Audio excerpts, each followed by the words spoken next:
እንደው የኔ ነገር ፋሲካ መጣ ሲባል እንደው መብላት ነው እንግዲህ ዶሮ ሲመጣ መብላት ነው። ምግቡንማ በላው እድሜ ልኬን የቱኑ ማስጀመሪያው መጣችሁ። ማንኛውም ሰው በኃጢአቱ ተጸጽቶ ወደ አምላኩ መመለስ ከፈለገ የርኅራኄ አምላክ እግዚአብሔር ፈቃዱን በቃል አውጇል። አወይ እነዚህ ልጆች ቆይ እናንተ ይህን ከየት አውቃችሁት ነው? እግዚአብሔር እንደኔ አይነት ኃጢአተኛም አለው ከኔም ሻል ያለም አለ። እንዴት እንዲህ ድንፈቅ ነው? እናንተ ይህን ከየት አውቃችሁ ነው? ከእግዚአብሔር ጥበብ የተነሳ ዓለምን በገዛ ጥበቧ እግዚአብሔርን ማወቅ ስለተሳናት በስብከት ሞኝነት የሚያምኑትን ያድን ዘንድ የእግዚአብሔር በጎ ፈቃድ ሆኗል ተብሎ ተጽፏል። አንደኛ ቆሮንቶስ 1:21 እርሱ ሰዎች ሁሉ እንዲድኑና እውነትን ወደ ማወቅ እንዲደርሱ ይፈልጋል ተብሎ ተጽፏል። አንደኛ ጢሞቴዎስ ምዕራፍ 2 ቁጥር 4 ሁሉ እንዲድኑ እንግዲያው ልጆች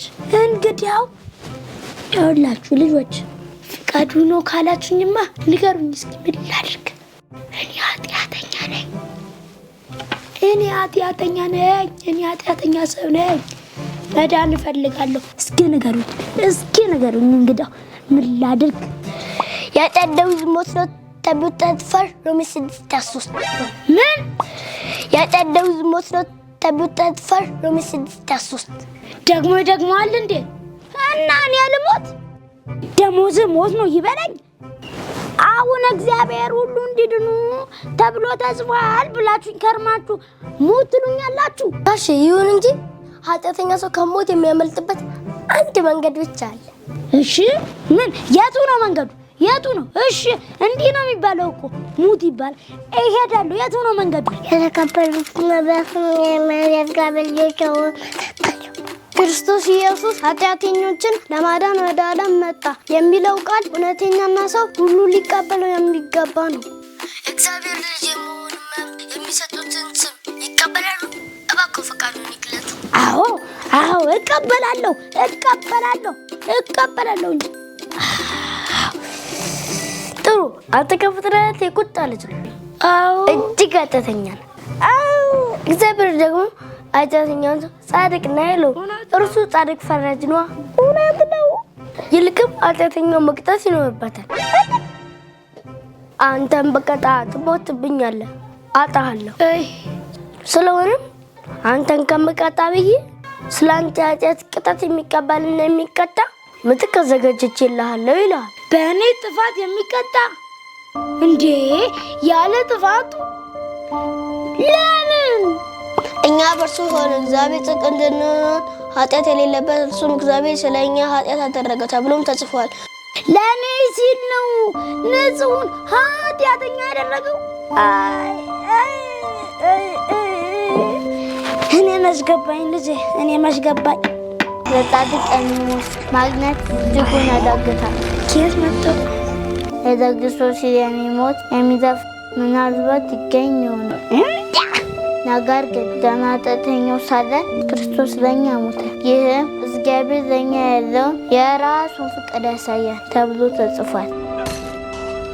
በእርግጥ እርሱ ደዌያችንን ወሰደ፣ ሕመማችንንም ተሸከመ። እኛ ግን በእግዚአብሔር እንደተመታ፣ እንደተቀሰፈ፣ እንደተሰቃየም ቆጠርነው። ነገር ግን እርሱ ስለ መተላለፋችን ተወጋ፣ ስለ በደላችንም ደቀቀ። በእርሱ ላይ የወደቀው ቅጣት ለእኛ ሰላም አመጣልን። ለእኔ አይገባም።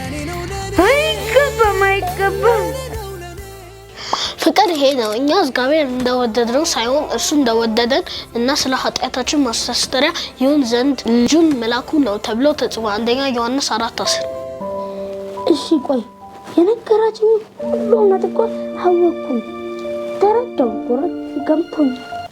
ግን ከዙሪያ ያለው ሰዎች ምን ይሉኛል? ፈራሁ እኮ። አያገሉኝም፣ አያደሙብኝም። ሰው ምን ይሉኛል? እግዚአብሔር የመረጣቸው ማንም ሊከሳቸው አይችልም። ምክንያቱም ያጸደቃቸው እርሱ ነው። ሊፈርድባቸው የሚችለው ማን ነው? ኢየሱስ ክርስቶስ ይፈርድባቸዋልን? እርሱስ አይፈርድባቸው። ምክንያቱም እርሱ ስለኛ ይሞታል፣ ከሞት ተነስቶ በእግዚአብሔር ቀኝ የተቀመጠ ስለኛም የሚማልድ ነው ተብሎም ተጽፏል። ስለዚህ በክርስቶስ ኢየሱስ ያሉት አሁን ኩነኔ የለባቸው ተብሎ ተጽፏል። ሮሜ 8:1 በብሉይ ኪዳን ኃጢአተኛው ሰው እንዲነጻ የፍየልና የኮርማ ደም ወይም የጊደር አመድ በላይ የሚረጭበት የማንጻት ስርዓት ነበር። እሺ አሁንስ የምን ደም ይዤ ልምጣ? የፍየል፣ የበግ፣ የሰንጋ? እንኳን ደስ አላችሁ። አሁን የሚያቀርቡት ምንም አይነት የእንስሳ ደም አይደለም። ታዲያ ኢየሱስ ክርስቶስ መስዋዕትም ሊቀ ካህንም ሆኖ ሁሉም ፈጽሟል። መስዋዕት ራሱ አቅራቢ ሊቀ ካህኑ ራሱ ኢየሱስ ነው። እርሱን በእምነት ተከትለውት ይሄዱ። ወዴት? እግዚአብሔር እንዳለበት ወደ ቅድስተ ቅዱሳን እኮ እኔ ኃጢአተኛው እግዚአብሔር ወዳለበት እንዴት? እንግዲህ ወንድሞች ሆይ በኢየሱስ ደም ወደ ቅድስተ ቅዱሳን ለመግባት ድፍረት አግኝተናል ተብሎ ተጽፏል። ራዕይ ምዕራፍ 10 ቁጥር 19 እስከ 20 ነው ተብሎ ተጽፏል። እንዲያው እኔ በኢየሱስ ክርስቶስ ድፍረት አገኘሁ። እንዲያው እኔ ምን ላድርግ? እስኪ ወሰንኩ። በቃ ምን ላድርግ? ንስሐ መግባት። ንስሐ በጣም ትልቅ የሆነውን እግዚአብሔርን ወደኛ የሚያመጣው ንስሐና ትሁት መሆን። ቆይ በመጀመሪያ እራሱ ንስሐ ማለት ምን ማለት ነው? አላውቅም እኮ። ንስሐ ማለት የጽድቅ አቋም መያዝ ማለት። ንስሐ ማለት መመለስ ነው። እሺ ነው ጥሩ። ታዲያ ንስሐ ለመግባት ምንድን ነው የምትደረገው? ምን ላድርግ እስቲ ንገሩኝ። ንስሐ ለመግባት የምናደርገው በአምላክ ፊት ኃጢአታችንን በሙሉ በመናዘዝ መናገር ነው። ከዛ መንገድ ቀይሮ መመለስ ነው። ቆይ እናንተ ምን ኃጢአት ሰርታችሁ ነው በዚህ እድሜያችሁ ስለ ኃጢአት ስለ ንስሐ የምታወሩት? ምኑን አውቃችሁት ነው? ማንኛውም ሰው የመጀመሪያው ፍጡር ከሆነ ከፊተኛው አዳም ስለተገኘ በውስጡ ኃጢአት ይዞ ይፈጠራል። ያም ጥንተ አብሶ ይባላል። ጥንተ አብሶ ማለት የቀደመ በደል ማለት ነው። እርሱም ቢሆኑ የሰሩት ኃጢአት ብቻ እኮ አይደለም ያለቡት። ታዲያ ከአዳም የወረሱት ኃጢአትም እኮ አለቡት።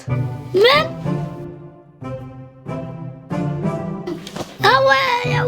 አወይ የኔ ጉድ!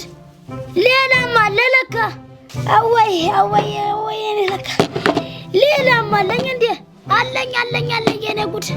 ይህ ተጋመጣንተው ሌላም አለ የኔ ጉድ! እንዴ ሌላ የኔም ብዬ ገና አሳቀቃለሁ። ገና ከአባቶቼ ከአያቶቼ የወረስኩትም ኃጢአት አለ። አወይ የኔ ነገር! እባክህ ንስሐን ከልብ ሲገቡ ውጤቱን ለማወቅ ውጤት የሚለውን ቁልፍ ይጫናል።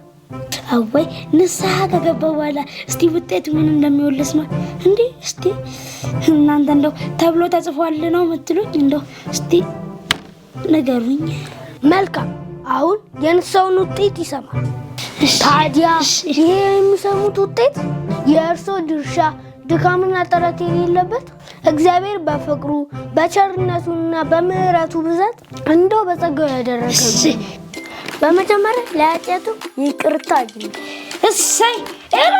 እግዚአብሔር ኢየሱስ ክርስቶስ መስዋዕት አድርጎ ያቀረበው በእርሱ የሚያምኑ ሁሉ በደሙ ያጣቻቸውን ይቅርታ እንዲያገኙ እግዚአብሔርን ማድረጉ የቀደመውን ኃጢአት እንዳልነበር በመቁጠር የራሱን የጽድቅ መንገድ ለመግለጥ ነው ተብሎ ተጽፏል። ነገር ግን ለማይሰራ ኃጢአተኛውንም በሚያጸድቅ ለሚያምን ሰው እምነቱ ጽድቅ ሆኖ ይቆጠርለታል ተብሎ ተጽፏል። አመፃቸው የተሰረየላቸው ኃጢአታቸው የተከደነላቸው ብፁዓን ናቸው ተብሎም ተጽፏል። አንዴ እውነት ነው እንጂ እውነት ነው። ከዚህ በላይ ምን በረከት አለ? እንደው ተባረኪ የዘንድሮ ልጅ ተባረኪ። ጋሼ ይቅርታ ብቻ አይደለም ያገኙት፣ ጸድቀዋል ማለትም እርሱ በእግዚአብሔር ፊት መቅረብ ችለዋል ማለት ነው። በአሁኑ ዘመን እግዚአብሔር ራሱን ጻድቅ መሆኑን የሚያሳየው በኢየሱስ ሕማማቱን ሁሉ በማጽደቅ ነው ተብሎ ተጽፏል። ይገርመኛል የአምላኬ ፍቅር ቸርነቱን አልታክትም ሁሌ ባወራው ምህረት ምሕረቱን እሱ በሠራው ጽድቅ እኔን ያኖረኛል። ስለ መዳኔ ላከብረው ይገባኛል። እንግዲህ የጸደቅነው በኢየሱስ ክርስቶስ ደም ከሆነ ይበልጡንም ከእግዚአብሔር ቁጣ የምንድነው በእርሱ አማካኝነት ነው ተብሎም ተጽፏል። አሁን ይህን ሁሉ ድል ላጎናጸፈው አምላክ ስግደት፣ አምልኮ፣ ውዳሴ፣ እልልታ እያቀረቡ ለተደረገው ሁሉ ማረጋገጫ ምልክት እንዲያልፍቦ ማህተብ የሚለውን ቁልፍ ተጭነው ይቀጥሉ። ምልክት ምንድን ነው? የክርስቲያን ሁሉ የእምነታቸው ማረጋገጫ ማህተብ መንፈስ ቅዱስ።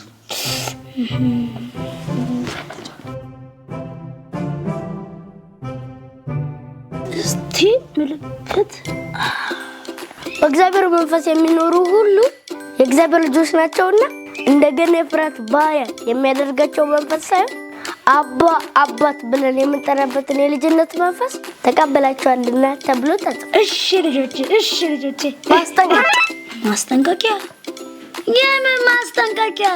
እንደ አስፈላጊነቱ ሌሎችን የሚያነጽ ሰሚዎችን የሚጠቅም ቃል እንጂ የማይረባ ቃል ከአፋቸው አይወጣም። ለቤዛ ቀን የተሰተማችሁበት ቅዱስን የእግዚአብሔር መንፈስ አታሳዝኑ። መራራነትን ሁሉ፣ ቁጣና ንዴትን፣ ጭቅጭቅና ስድብን ከማንኛውም ክፋት ጋር ከእናንተ ዘንድ አስወግዱ። እግዚአብሔር በክርስቶስ ኢየሱስ ይቅር እንዳላችሁ እናንተም ይቅር ተባባሉ፣ እርስ በርሳችሁ ቸሮችና ሩህሩሆች ተብሎ ተጽፏል። እሺ አሁንማ ጨረስኩ ማለት ነው። በመጨረሻ ተልእኮን እንቀበላለን። ተልእኮ ምንድን ነው? እሱ ደግሞ ልጅ ኢየሱስ እንደዚህ ያለ ስልጣን ሁሉ በሰማይና በምድር ተሰጥቶኛል። ስለዚህ ሂዱና አሕዛቦችን ሁሉ በአብ በወልድ በመንፈስ ቅዱስ ስም እያጠመቃችሁ ደቀ መዛሙርት አድርጓቸው ተብሎ ተጽፏል። እንዲህ ኢየሱስ ያድናል የሚሉት ነው። ለካ ተልእኮ ከአምላካቸው ተቀብለው ነው እንዴ? እናገራለሁ እንጂ ነፃ ላወጣኝ አምላክማ ምን አለች እቺ መሰክራለሁ። ምን ማለት ነው እንዴ? ይህን ብቸኛ የመዳኛ መንገድ ለመቀበል ከወሰኑ አካባቢው በሚገኙ የኢየሱስ ክርስቶስ ቤተክርስቲያን በመሄድ ሙሉ የደህንነት ትምህርት በመማር ይጠመቁ፣ ከቅዱሳንም ጋር ህብረት ያድርጉ። እናመሰግናለን። እሺ ልጆቼ እንደው ተባረኩ። አመሰግናለሁ። እኔ ራሱ አመሰግናለሁ። ሄዳለሁ፣ እጠመቃለሁ፣ እማራለሁ። እዚህ በር ደጃፍ ያሉ ሄዳለሁ። እንደው ተባረኩ። እንደው ልጆቼ ተባረኩ። እንደው እንጀራ ይውጣላችሁ። እንደው ሄዳችሁ እንዴ? እሺ በራፌ ደስ ዳፍ ነበረ እኮ ሳልፍ ሳልደግም